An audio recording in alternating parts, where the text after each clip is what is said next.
Good evening, and thank you for coming to the Texas Summit. This is Dr. Paul Vixie, and he is with Farsight Security with a presentation. Thank you. Thank you. Good afternoon. Thank you for coming. I was hoping to get a few more of you, but it'll be probably more private this way, I guess. I'm going to do what I usually do, which is to cram 200 minutes of presentation into about a 55-minute slot. I'll leave some time for questions. I'll also be at the reception tonight, so if you want to talk in more detail, we can talk then. So I'll have to begin with some history to explain current events. It's really dangerous to interpret what's happening today without knowing some of the run-up to it. And in this case, the run-up to current events about passive DNS and DNS over TLS, DNS over HTTPS has been building since really the commercialization and privatization of the internet started in the mid-90s. So I promise not to give you a complete blow-by-blow, but it is going to be necessary to go through some of the events that brought us here, that brought you to wonder what is DNS doing going over HTTPS in the first place. So our story begins in the 17th century, where a number of diplomats from various kingdoms in Europe met in what is now the German town of Westphalia and tried to end a couple of decades-long wars. And as happens from time to time in human history, they couldn't figure out exactly who to negotiate with. Famously, when it was time for the conflict in Vietnam to end in the late 60s, they spent about 2 years arguing about the shape of the conference table, which turned out to be a proxy for what the ultimate settlement was going to be. In other words, where people were sitting and what shape the conference table had around each party who was sitting there was actually the proxy for what the final boundaries were going to be between the conflicting nations. So the earlier equivalent of that in the 17th century was, who do we invite to come up with this treaty? And they had to then make some qualifying assumptions. They had to put some constraints on it, which is that you had to be a nation, which was not a term that was widely understood at that time. In other words, they had to define sovereignty first, and then they could figure out who was allowed to make peace. And ultimately, they came up with the requirements that I have copied here from the Wikipedia page. And what it amounts to is that you are a sovereign state if you can control your border. The way that they would then measure that is, can you keep people inside that border from attacking people outside that border, and are you willing to take responsibility for any such attacks?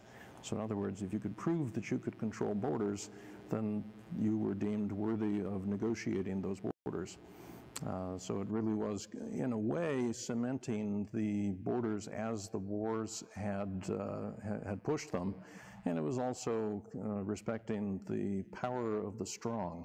So there wasn't a lot of thought about justice or democracy here. These were, by and large, royal kingdoms, but this is how we got the modern definition of statehood. This is what we're still using.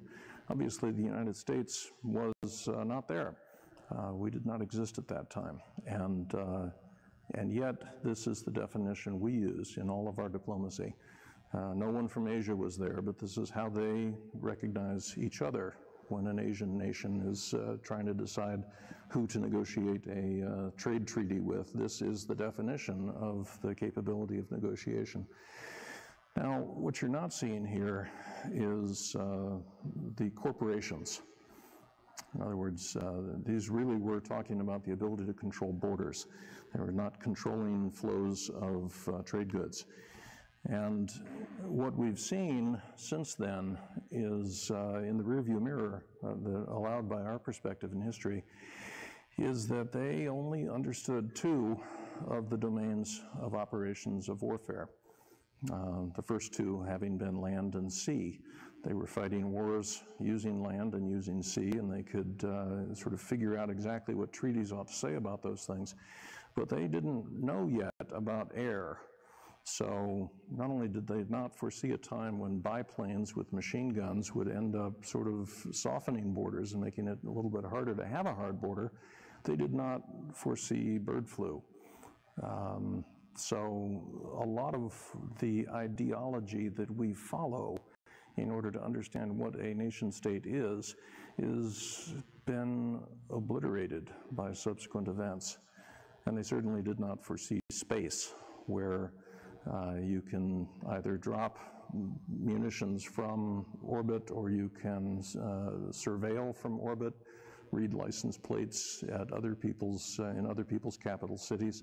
None of that was foreseeable in 1648. And again, we're seeing the results of that now, which is that we don't know how to treat nations that have those powers. But the most egregious lack of foresight that they had was that they did not foresee information technology.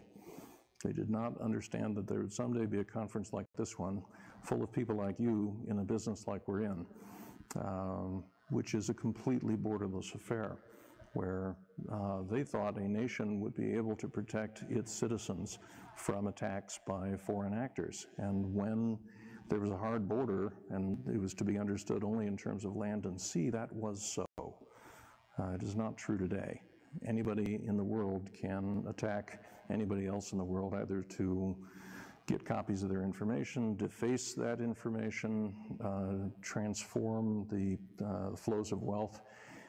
So really, nation states have been, they're often considered to be an anachronism.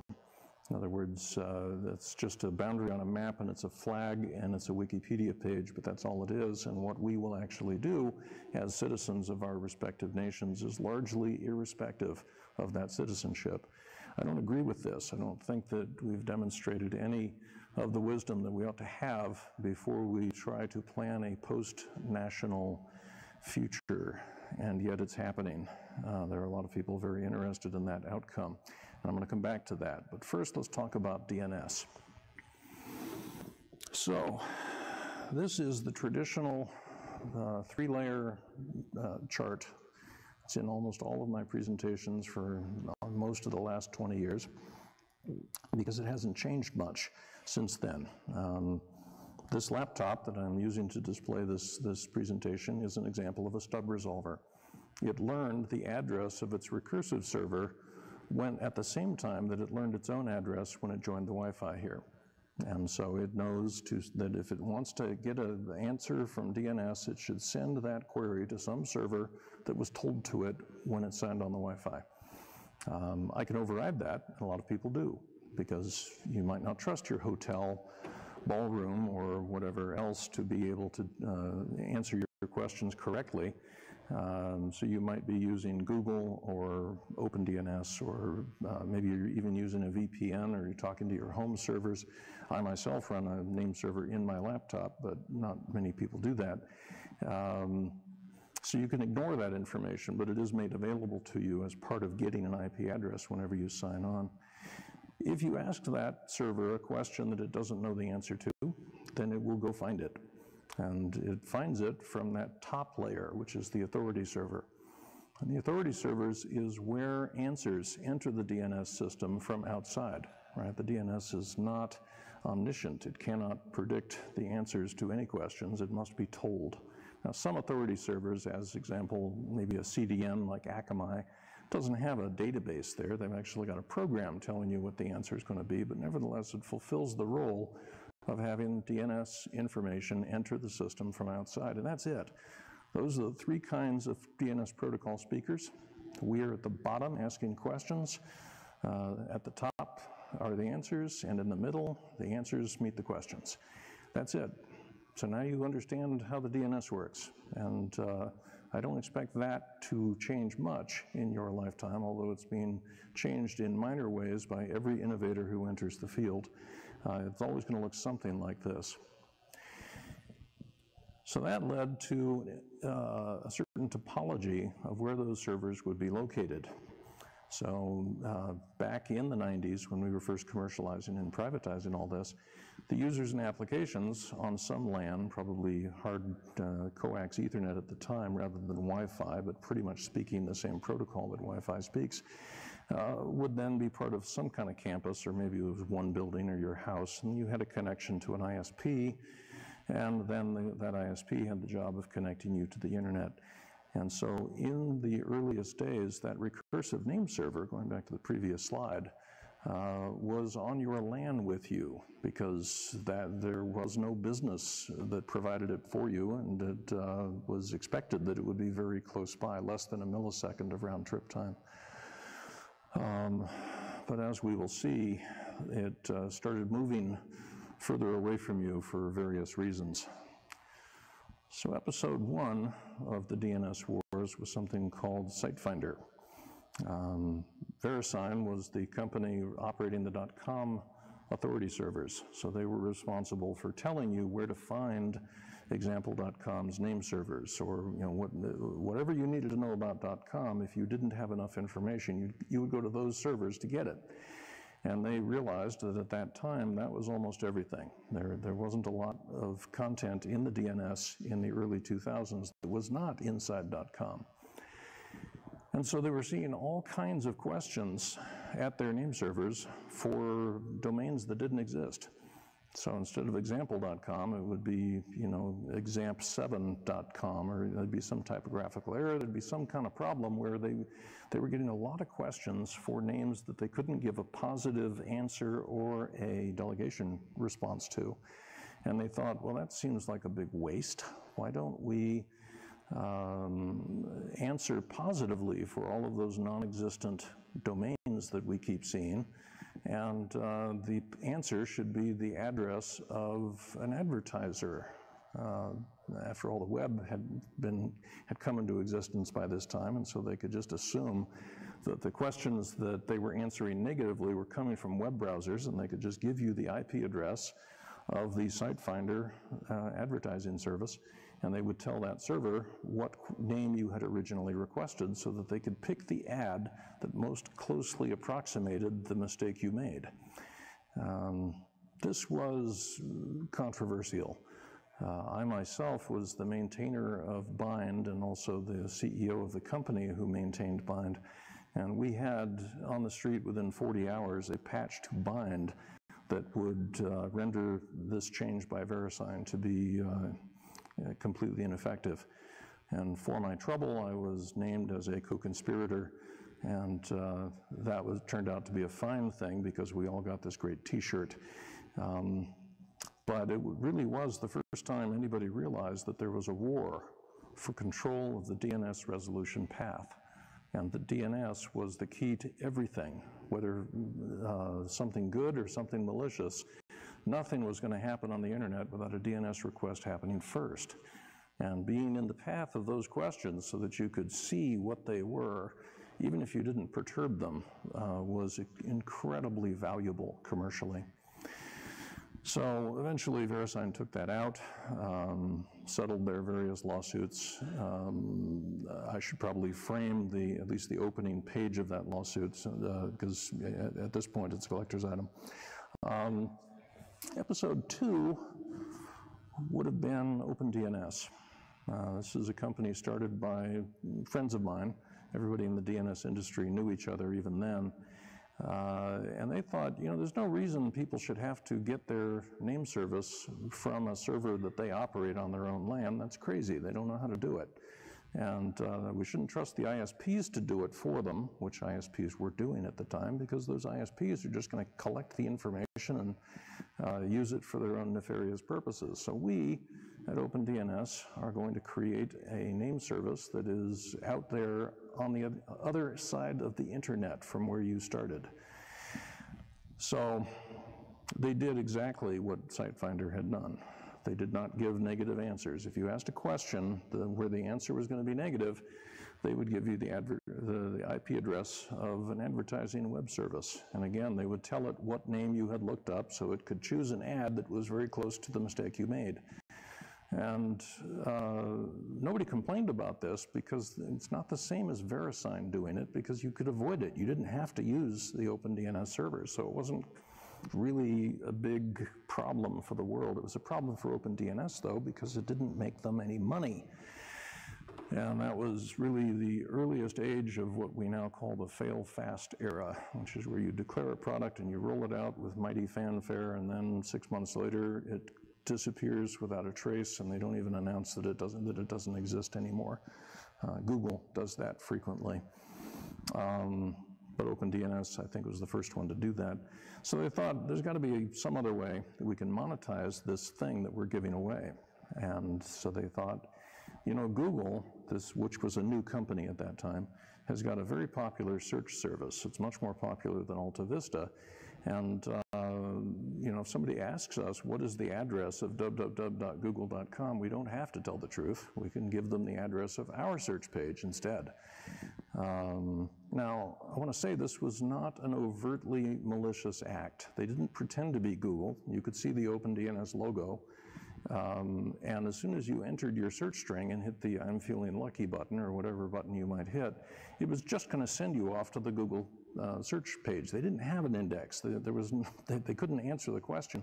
What they wanted to know is what you had looked up, because they were going to associate those keywords with your IP address, because your IP address uniquely identifies your laptop. Or I don't think we had smartphones in those days, but they could tell who you were if you visited that search page and then you visited anywhere else. And so again, they use this for advertising optimization. So Google, as you might expect, wasn't real pleased about this, and they called them up and said, we'd like you to stop that. And the OpenDNS people said, look, you're not suffering any losses. You can't sue us for this. There's no law requiring us to give the right answer to these questions. So we're pretty comfortable continuing to do what we're doing. And I'm not saying that there's a direct cause and effect here, but I will say that within 45 days of that phone call, 8.8.8.8 appeared, which is probably what I would have done if I'd been at Google at that time, which is, okay, if you're going to answer wrong, then we're going to start an even bigger service that's easy. It has an easier IP address for people to remember, and we're going to swamp you. We're going to create a massively larger system, and it will always answer correctly. And to Google's credit, they have never done anything except answer the questions honestly that they receive. Google does a lot of things I don't like, but at least in this particular case, they are a good example. Now, there's a lot more coming. Right, you know about 9.9 and 1.1, but I will tell you that if you do careful research through Whois, you'll find that there's about 200 more addresses out there that are number.number.number, and you will, within your lifetime, hear from all of them. Each one of them will claim to be better than the others and will say that they are either faster or safer or more accurate or more privacy protecting or something. And the reason why these things are coming out is not because the operators of those 200 name servers have your best interests in their hearts. They want your data. I just recently finished a big fight with my online expense provider because they started to optically scan and do the optical character recognition on all of the receipts that we were sending through their online system. And I said, I didn't ask for that, I don't want that. And they said, well, we're doing that, and so if you don't like it, you're going to have to find another provider, which we're in the process of doing. And the reason for that is that they cannot make money from what they can charge us. They have to know exactly where my employees were in the world and what they had for dinner and where they had it and exactly what time they had it in order to progress their real revenue source, which is to monetize personal data. That should always be your first suspicion when somebody is offering you something for free over the internet. Episode 3, the content delivery networks got pretty upset about the Anycast networks because what they were doing, let's say that you're Akamai and you're the authority server for Microsoft.com. You've got a mirror of all of Microsoft.com's web content in every major metropolitan area in the world. And you need to know at the time you receive a DNS question which of your various mirrors around the world that particular client address is closest to, because that's the value proposition of Akamai, is to optimize your content delivery by making people reach a mirror server close to them. But they weren't seeing those addresses anymore. It was all coming from 8.8. It was all coming from OpenDNS. And they had no way anymore to use the IP address of your DNS query to predict the IP address of whatever web query would follow it.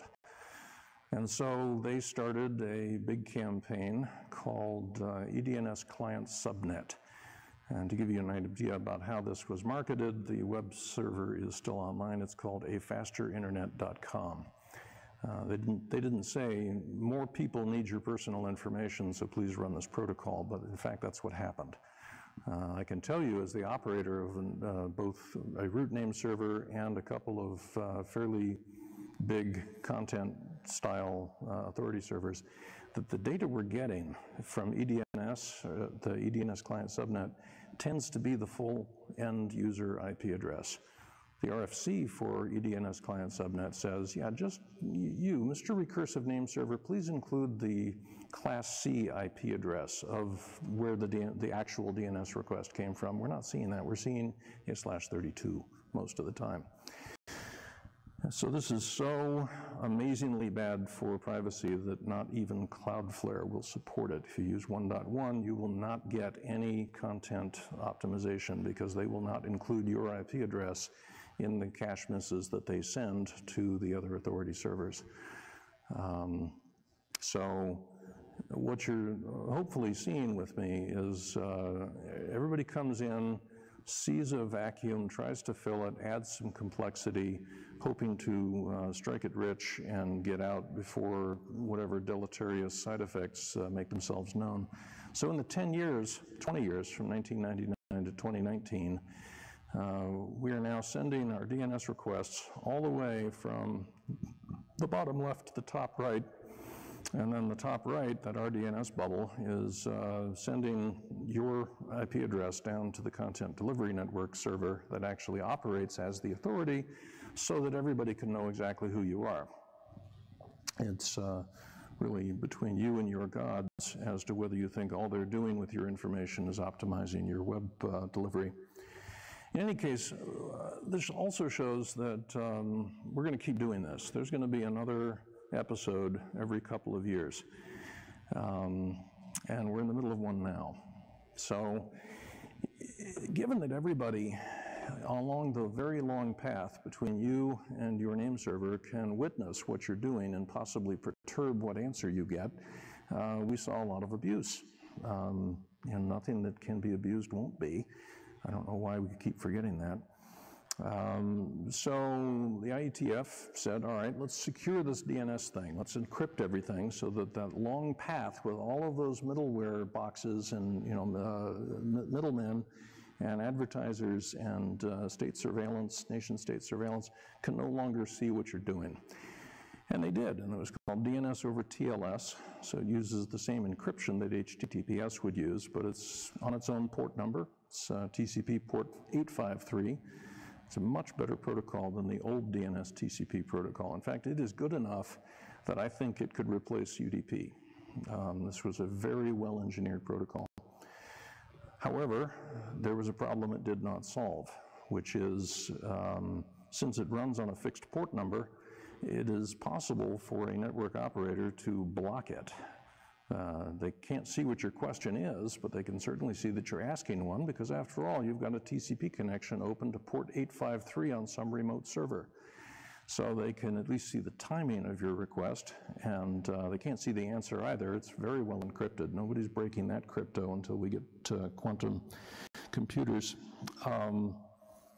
But nevertheless, the ability of those middle parties to see that there was a DNS transaction was seen as a problem. And the ability of those middle parties to block such transactions was also seen as a problem. And so a different part of the IETF, this is the part dedicated to web technologies, decided, okay, so we see your DOT and we're going to raise you a DOH. We're going to speak DNS directly over HTTPS instead of over a TLS protocol. And that means it's going to be on TCP port 443 along with all of the other traffic. So you won't be able to necessarily tell which ones were DNS questions and which ones weren't, and you will certainly not be in a position to block them. And that's intentional. There are apparently a lot of people who are either witnessing, surveilling, or blocking DNS transactions that are evil by the standards of a lot of other people. Unfortunately, I've been using DNS filtering and DNS monitoring to secure networks forever. And I'm going to give you some URLs of some open technologies that I have helped develop that you can use to do the same. But the idea that the CISO at some company or the parent of some household has a reason to block or monitor DNS because that's the company policy or that's how that set of parents wants to exercise their parental duties was not seen as a sufficient exception. So this unblockable technology is now available from inside of networks that used to be putatively somewhat secure. So here's the new picture. I put a box around the two things on the right. DNS TAP and DNS RPZ are the standard open source methods by which you, as the operator of a recursive server, would be able to see what's happening and perturb it deliberately. For example, if you know that there is a certain botnet out there and that it needs a certain command and control name that is generated by an algorithm, so it's a DGA botnet, you might want to block all of the command and control names that will be used tomorrow. And then the day after that, you'll again block all the ones that will be used tomorrow and so forth, thus keeping any of those bots on your network from reaching their command and control server. That used to be considered your right. Now it's not. So I've removed the firewall. It's irrelevant because the stub resolvers are now speaking DOH directly to a recursive server that is outside your firewall. And various things that have not had their code upgraded yet are still using whatever recursive server you told them to use. I want to tell you the way I found out this was coming was my Chromecast was asking all of its DNS questions straight to 8.8.8.8, which is not the name server I assign it in DHCP. So I blocked that, complained to Google, and offered that Chromecast my own copy of 8.8 inside my firewall, and everything is fine. But eventually the Chromecast is going to switch to DOH. It's going to know that it's me, and it's not going to work anymore. And at that time, probably my last use of YouTube will be to post the video of me crushing that Chromecast in a vise, because in my house, you follow my rules. And if you don't like that, don't come here. So there are a lot of problems with DOH.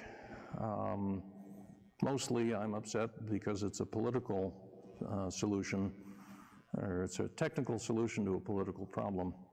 And it's a big lie. This will not keep you out of jail. If you're in an authoritarian country somewhere and you criticize the government, you really need to encrypt not just your DNS questions and answers, but all the packets that come after it, because otherwise any on-path attacker can look at the packets that come after it, figure out what answer you must have received in order that you made the connection you did, and from that it's a trivial matter of data science to figure out what question you probably asked. So the people who actually believe this are going to jail. And I hate that. I hate that they're being made less safe so that a bunch of people can feel smug about their technical solution to a political problem. It'll also opt you out of any local naming you might have. If you've got some .local or .home or .corp or whatever names, probably the distant recursive name server that's being used instead of yours won't have those answers. Hopefully they won't. And you know, the problems just go on, and I don't have enough time here today to give you the details of this because I want to get back to Westphalia.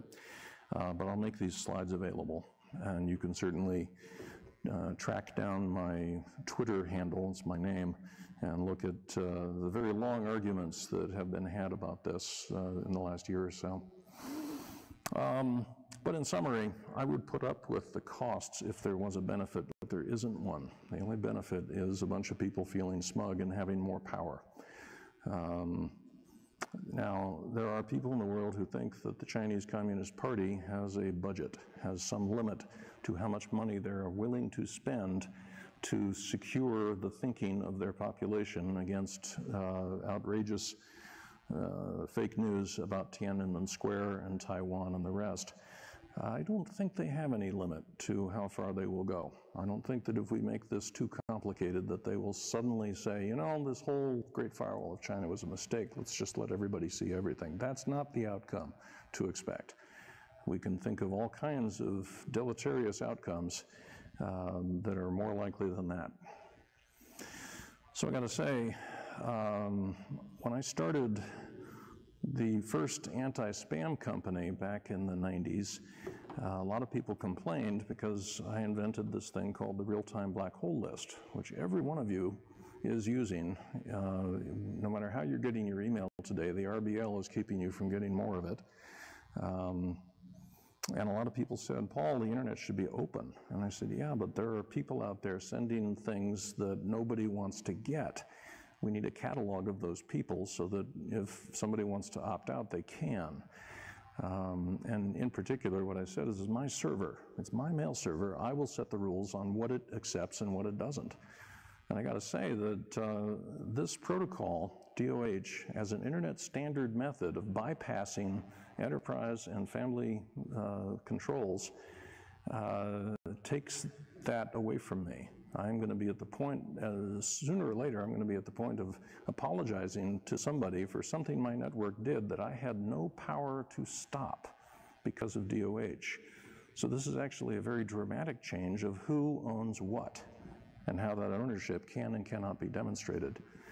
Now, I don't want you to get complacent and think that this is as bad as it gets, because this is only the first of many steps. The idea that you would have to ask a DNS question and wait for the answer before somebody could show you an ad is crazy talk. They have a way, the advertising industry has a way of measuring the number of picoseconds between the up-click of your mouse and the time that the first photon from the resulting advertisement strikes your eyeball. And the time it takes to make a DNS request and the possibility that you might block that DNS request is a risk they can't tolerate.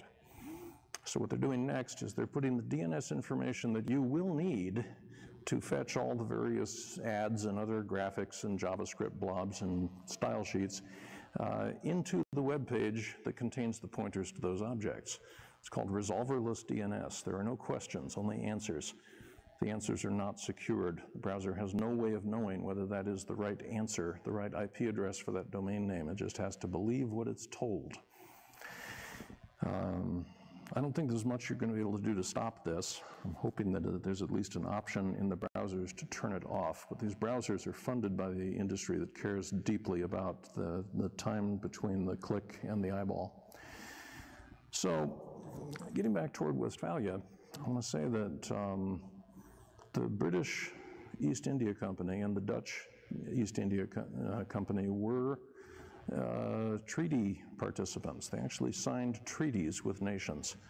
And that made a certain amount of sense because they were crown corporations. They were actually incorporated by the crown, even though they had a lot of private ownership. So it was, in a sense, a proxy for the British government or for the Dutch government. But from that time until this, we have not seen treaties entered into between corporations and countries. But I have to tell you that Mozilla Corporation, who makes Firefox, plans to change the default on all browsers from use the one that you got from the operating system to use DOH to Cloudflare. They announced that. They made no apologies for it. They don't care what we think of it. And the people in United Kingdom, at least the government of the United Kingdom, said, wait, we don't love that. That's a problem for us because we've got national laws forbidding the propagation of, let's say, online child abuse materials. So we really don't want it to be that by default our UK citizens are going to be switched to a browser, or excuse me, to a resolver in California that does not observe British law. This is bad for us. Please don't do it.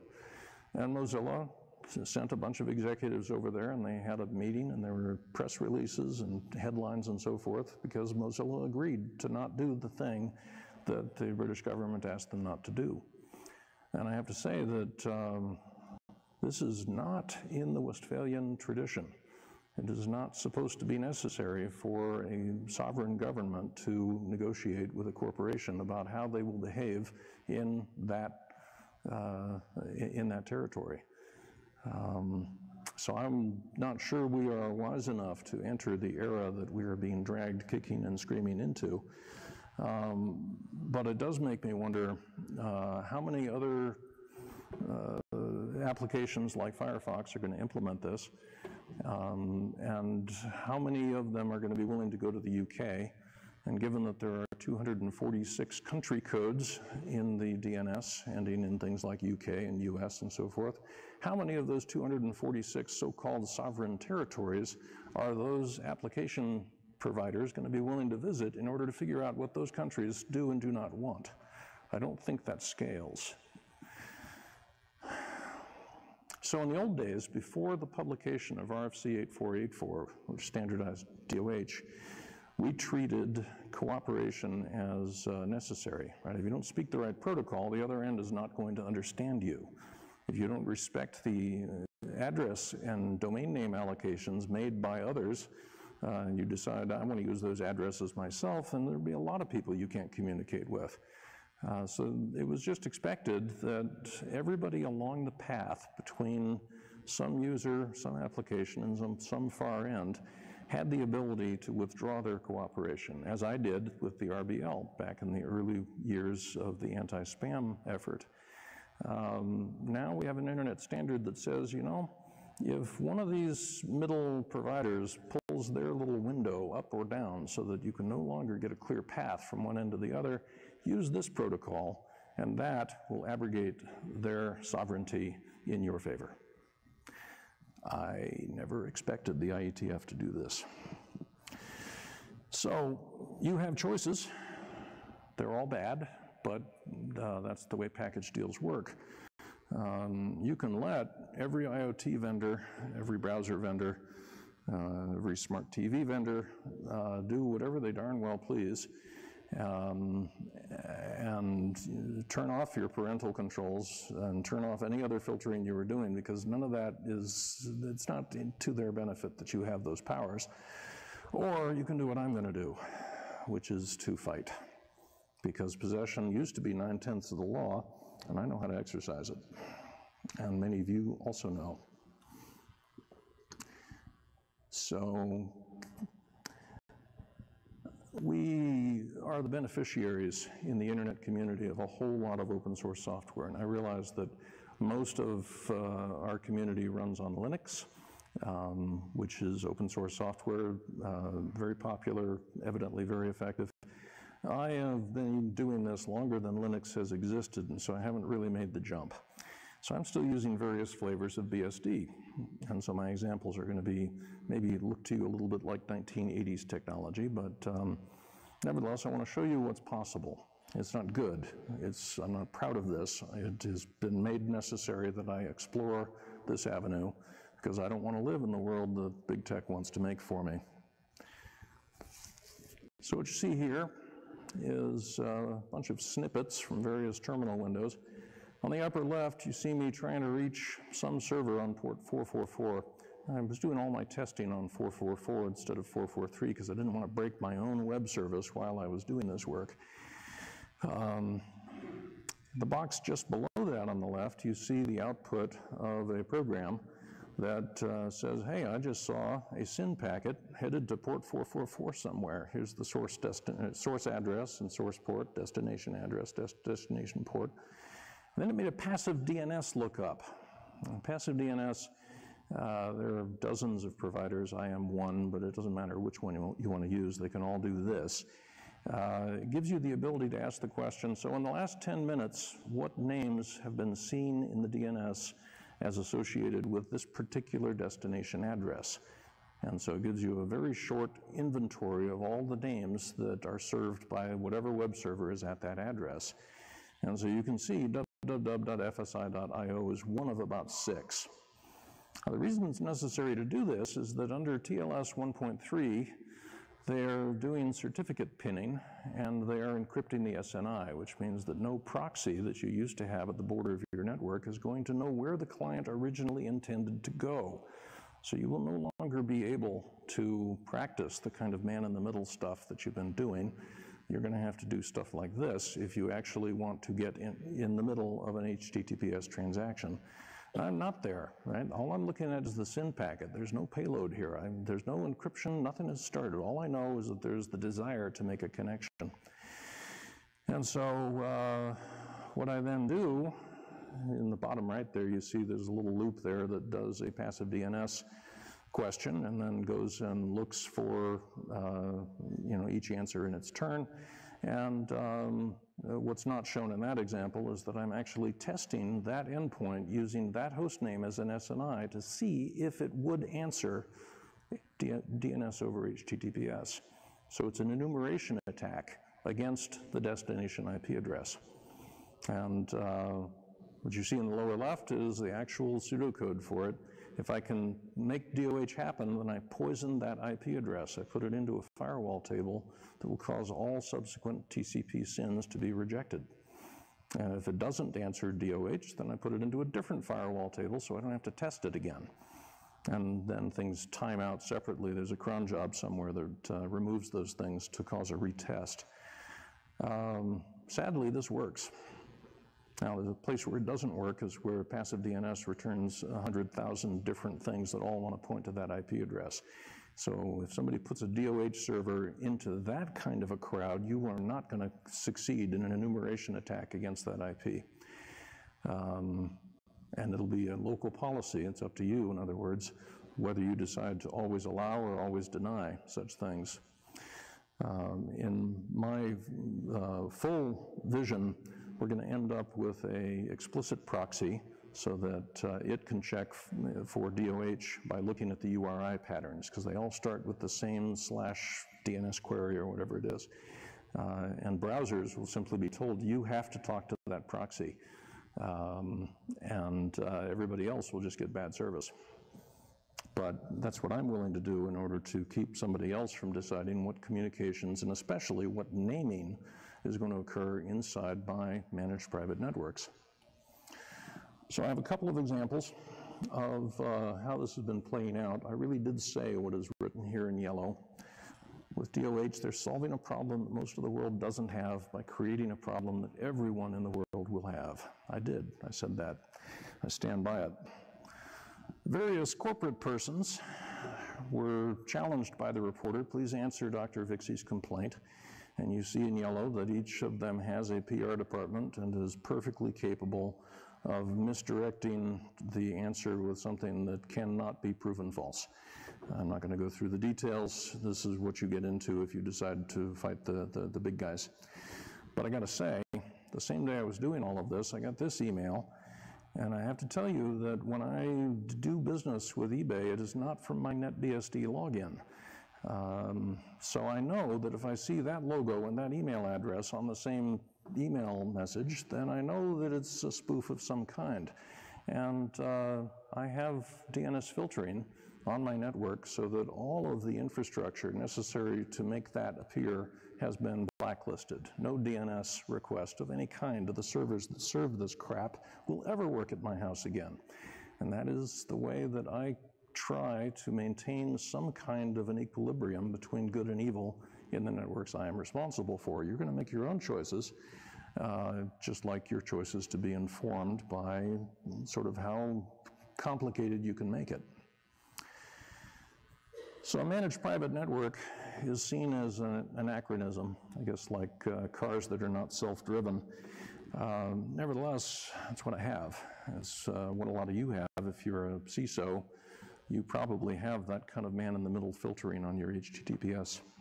And a lot of people think that you should not bother with that anymore because that's just stupid. You should protect your endpoints. But if you look at the manifest for this conference or any similar security conference, what they're going to tell you is talk after talk after talk, everything's pwned, right? You can't secure your endpoints. And if you think you can, you're smoking the wrong thing. We use network behavior to help figure out which clients we need to visit, because we know the clients are all vulnerable, and if they're not vulnerable today, it's coming. So, yeah, I'm not ready to just tear down my firewall. In fact, I'm starting to believe that we're going to have to make every firewall more complicated in the ways I've described, and that we're going to have to extend that complexity to every home, and that sooner or later, all of you are going to do what I do, just to run a network in your virtual machines, in your laptop, and control your own network even when you are mobile, because that's what it's going to mean to have freedom in the future. I want to say complexity is expensive. Every increase in Q in that equation is an increase in your risk management costs or your risks themselves if you choose not to manage them. So every bit of logic that you add to your firewall or your hosts or whatever is going to drain resources, and you should think carefully before doing that. You can often make a bigger difference in your lived security by turning off older hosts than by buying a more expensive firewall. So this guy is the actual source of the quote about a man in England at a certain time was to be considered a king in his own home, which was to be treated as a castle. He did not foresee information technology either, because this is manifestly untrue. You have got microphones in your smart TVs that are sending ambient room noise to people you don't have contracts with, which means you have no recourse, no matter what use they make of the information. And that's before the TV is also running a Bitcoin miner in its JavaScript interpreter. So if you're not worried about this, then you're going to be meat for the people who are aware of it. So I've packed a lot of information into a very short period of time. I understand that it sounds crazy, and I understand that not everyone is going to think about the butterfly effects of every act that they commit. I do, and it takes a lot of effort, but not everyone will. Most people just want to get in, innovate somewhere, make their money, and get out. I would like people to think a little bit more about the systemic costs of the inventions that they release into our world. DNS is the only system of its kind.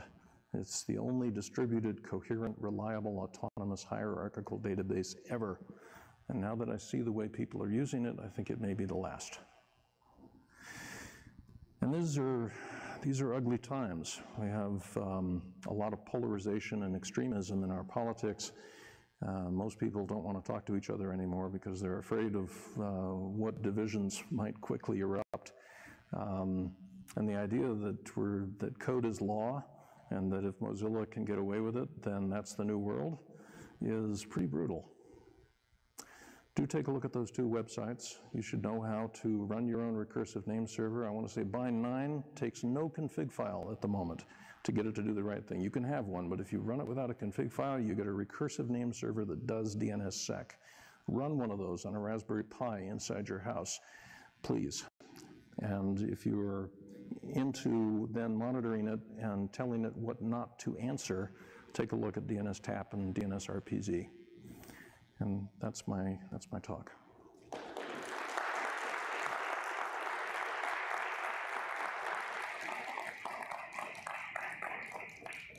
No one has come to throw us out, so I'm assuming that we have time for questions. Because I've watched this with you specifically, and I've watched people characterize what you have to say about DOH as a big, safe, far-sighted, massive message. And I know you and I know it's not, but can you tell the rest of the world from your point that why? So there's an obvious concern for any company in the passive DNS field that something like DOH is going to cause us to go dark. And a lot of queries are going to bypass us. And that turns out not to be true, because we are not in the surveillance business. We never see an end user query. All of our collection comes from recursive name server operators that choose to cooperate with us. We never gather anything without full permission and never anything that personally identifies anybody. You can't start an investigation using my services. You can only progress one.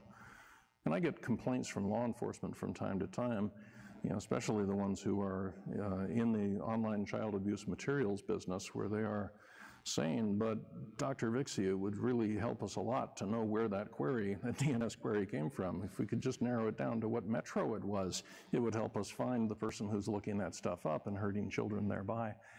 And, I have no love for criminals, but I can't collect personally identifiable information if I want to have full coverage.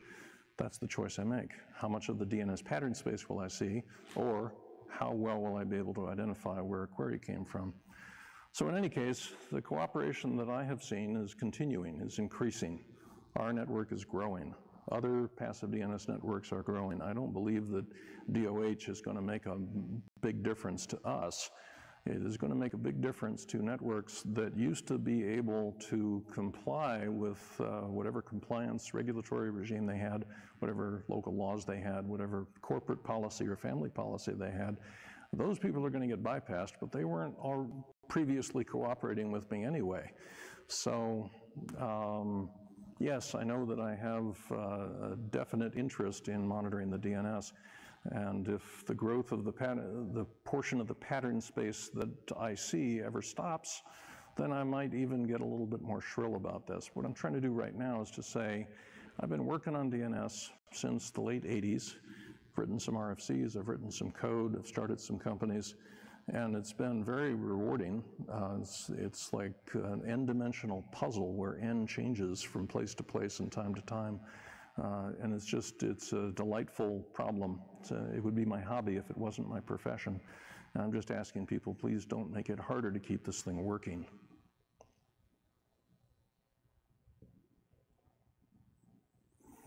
If there are no other questions, then I'll say that we can stop the tape, and I'll see you all at the reception in an hour.